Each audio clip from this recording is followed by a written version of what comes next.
eu utilizo em milhões de estratégias de venda para chamar a sua atenção e também dos meus clientes que eu vendo através de inúmeras lojas virtuais, que é bem simples, montar uma loja virtual, trazer o produto sem estoque e vender para o Brasil. Só quero que você clique no botão abaixo, vá para a página de venda e entenda um pouco mais como que funciona esse mercado gigantesco que tem. Falou sobre, né, a área ter bons e maus funcionários, vamos dizer assim, pessoas, né, que compartilham esse serviço. De uma certa maneira, pro nosso lado também existe, né? Então hoje a gente trabalha com compartilhamento de informação, de conhecimento. E vira e mexe, acredito que você já deve ter visto no Instagram, no YouTube ou qualquer lugar da internet, aquelas propagandas que o cara fala, nossa, aqui você vai ficar multimilionário da noite pro dia, né? E a gente sabe que isso não existe, né? É um percurso, é uma trajetória que além de você, que nem você falou aqui, tem que trabalhar, tem que buscar novas fontes de renda, e em dado momento você pegar parte dessa grana e investir, e acumular esse patrimônio no longo prazo. E aí, de certa maneira, quando a gente olha essas propagandas, eu tenho esse mesmo pensamento que você falou agora. Pô, acaba estragando aqui todo o trabalho que nós estamos fazendo. E aí, pra entrar na mente daquela pessoa que, entre aspas, foi enganada e tudo mais, pô, até a gente provar que, primeiro, nós não somos aquele tipo de pessoa. E outra, que aquele tipo de pessoa não está muitas vezes fazendo um bom trabalho conforme você e do nosso lado aqui da parte de educação estamos fazendo, né? E, mano, isso me estressa, que eu falo, pô, quando eu vejo uma publicidade, né, um vídeo patrocinado assim, eu falo, pô, de novo, eu tenho que fazer, tipo, não digo que é um retrabalho, mas 3, 4, 5 vezes mais para alcançar mais pessoas, para essas pessoas não caírem naquele golpe. É complicado, porque a gente vive na era da informação, como a gente estava falando. A gente sabe que no Brasil tem gente que tem um pouco de dificuldade para aprender. A gente tem que ter paciência com essas pessoas. Quando elas caem nesses golpes, infelizmente, elas ficam meio com receio de entrar na bolsa. O cara entra na bolsa, acha que é cassino. O cara recebeu uma promessa de ganho fácil, ganho rápido, e aí ele vai lá, às vezes tá precisando de grana, entra e depois sai falando mal dos investimentos para todo mundo, e no final a gente mostra que o ideal é investir no que você gosta, no que você tem consciência, mostrar que lá na Bolsa de Valores não é porque tem o ticker lá, que é um joguinho que você vai pôr o dinheiro, o gráfico vai subir, vai descer, você vai ganhar, não, por trás dali tem uma empresa com funcionários, tem uma empresa com clientes, uma empresa com concorrentes, é tudo a ideia de você ter o feeling, de saber o que a empresa faz, se tem qualidade no serviço, no produto, se ela dá lucro, igual você falou, pô, você ia lá na reunião, você via, mano, o que o cara tava investindo na empresa, se ele tava com um brilho no olho, com gana para fazer o negócio dar certo, isso que é legal, você saber que investir é um negócio, a gente tá falando de empreendedorismo e de dar acessibilidade às empresas a crescerem cada vez mais através do mercado financeiro.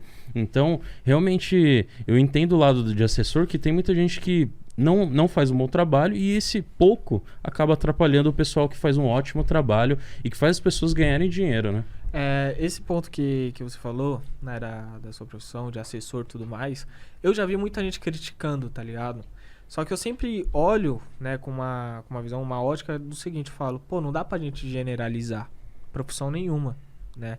Existem pessoas que vão fazer um mau trabalho e acontece, às vezes não é nem porque a pessoa quer, às vezes tá no processo, tá se desenvolvendo e acaba errando. Só que tem a parte também que acerta, né? É aquela famosa frase. O erro todo mundo lembra, agora quando a gente acerta, tá ligado? Poucos vão lá e acabam nos elogiando.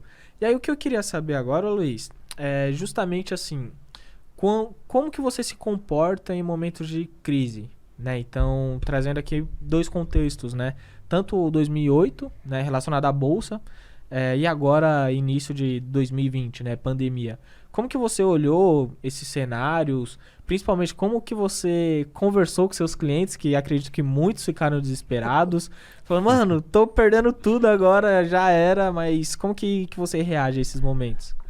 Então vamos lá, eu vou voltar lá 2008, tá? Então, como eu falei para vocês, a minha sociedade com meu pai termina 15 de janeiro de 2008. E lá tinha tido um crash, lá tinha subido os juros, o juros nos Estados Unidos estava 6%. Na época lá o presidente Ben Bernanke abaixou o juros para 1%, porque estava quebrando todo mundo lá. Tá? Um ano antes eu tinha viajado para os Estados Unidos e eu lembro que o nosso guia turístico, que por sinal chamava Luiz também, e, cara, o cara comprava e vendia imóveis lá. Ele era nosso guia e ele fazia lá um trabalho de marcenaria, ele fazia o rodapé e as escadas nas casas, porque lá cada um faz uma atividade, cada um faz um trabalho. E ele comprava e vendia imóveis. E eu lembro que na época que nós estávamos lá passeando, ele fez um comentário: Luiz, aqui os imóveis estão subindo de uma proporção fora de sério. E os juros já estavam altos, era 6% ao ano. Só que o cara, por exemplo, comprava uma casa de $100 mil. E lá você financia $100 mil. Você não dá uma entrada. Você 100%. Você financiava tudo. Então, aí o Fazer cara... hipoteca lá, né? as hipotecas. Foi onde aconteceu a crise. Então, e começou... A crise da hipoteca, no exemplo dele, é bem simplesinho, por quê? Aconteceu com ele. Ele morava numa casa de 3 quartos, sala, cozinha e banheiro. Ele, a mulher e mais um filho. Pô, apareceu uma casa de 4 quartos, com piscina, tudo. O que ele fez? Ele deu a casa dele e foi lá e hipotecou mais um dinheiro em cima. Mas ele estava ganhando a mesma coisa. E a prestação foi subindo. E isso fez a tal da bolha imobiliária. Tinha um risco de inadimplência ali. Entendeu? Né? A bolha imobiliária. Por quê? Eles começaram a assumir mais compromisso com o mesmo ganho. Porque eles continuavam ganhando lá $12 a hora. Não dobrou a hora dele. E mesmo assim liberavam o crédito, né? Mas era assim, Uhum. Cara, eu fiquei lá 15 dias. Mas era fácil você entrar. Eu fui conhecer uma agência bancária lá, tudo lá. E eu não falo nada em inglês, tudo. Tinha um pessoal que estava lá, tudo. Eu falei, o que ele ele está se oferecendo empréstimo. Eu falei, mas não tem nem residente aqui no Brasil, não. Se você só precisa de um documento tal, fulano de tal, arruma um documento. Porque você fala que você vai usar esse recurso para comprar a casa aqui. Então você já dá de garantia a casa que você vai comprar. Eu falei, não. Caramba, tava bagunçado assim mesmo. Tava. Aí eu volto, aí em 2008, e começa o quê? A nossa bolsa que bate recorde de pontuação na época. Então, na época a Petrobras bateu R$85. Caramba. Entendeu? E em novembro de 2008 estava 9. Então, você imagina o que quebrou de gente aqui. Nossa. Então, assim, nós nunca tínhamos passado por uma crise daquela. Uhum. Né, coisa. E eu lembro que muitos clientes foram estopados, que estavam alavancados com termo, a operação, assim, tá caindo, compra mais, comprando, não tem como pagar. Tô comprando, muita gente quebrou. Eu também tive problema com termo também. Todo mundo que operava termo e não tinha condição de pagar, teve problema. Tá? Nesse ano de 2008, foi onde que eu te falei lá que a gente criou lá o tal do dividendo inteligente. Uhum. Acontece o quê? Em abril, o Banco do Brasil já estava tendo alguns rumores e o Banco do Brasil já havia dito que já estava estudando o Banco Nossa Caixa. Já estava estudando o Banco Nossa Caixa. Quanto que ele ia... Que era uma operação interessante. Uhum.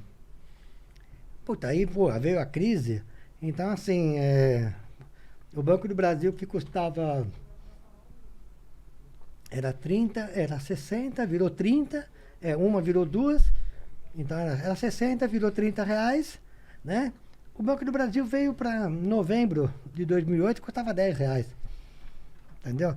E o Banco Nossa Caixa, na época, foi eu acho que a única ação no Ibovespa que não caía.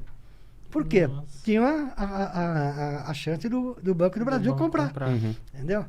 E meu pai tinha uma posição grande de Banco Nossa Caixa. Na época, acho que ele tinha 1,5% do Banco Nossa Caixa. Então, era meu pai, era o Lírio Parisotti, mais umas pessoas que tinham uma posição grande lá. E o papel não caía. Entendeu? Então, todo mundo queria comprar, mas o papel não caía. E eu tinha um rapazinho que trabalhava comigo, que era um cliente que operava comigo, que sentava do meu lado. Cara, ele tinha acabado de sair, ele era funcionário da Bolsa, né? Ele saiu da Bolsa, no plano de demissão voluntária, tudo. E eu lembro que ele pegou uma grana. Ele falou assim, Barsi, eu tenho dinheiro. O que eu compro? Falei, compra tudo de Banco Nossa Caixa. O cara suava. Eu vou comprar Banco Nossa Caixa. A Bolsa cai 10% todo dia, 10% todo dia. Compra Banco Nossa Caixa. compra Banco Nossa Caixa. Não sei o quê. Cara, chegou um dia ele falou, tá bom, Bart, eu vou comprar Banco Nossa Caixa. Ele pegou toda a indenização dele, que ele recebeu na época, e comprou tudo de ações. Comprou tudo, diz ele, comprou tudo do Banco Nossa Caixa.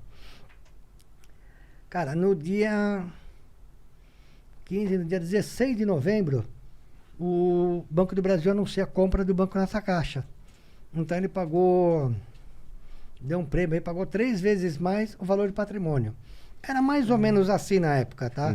O Banco Nossa Caixa custava 26, se fosse vender à vista, a Caixa pagaria, o Banco do Brasil pagaria R$65, e se fosse receber a prazo, era 40 e tanto, mas não sei quantas prestações. E nisso meu pai trabalhava no mesmo andar que eu, né? Porque assim, a coisa falava pouco com meu pai, eu liguei pro meu pai.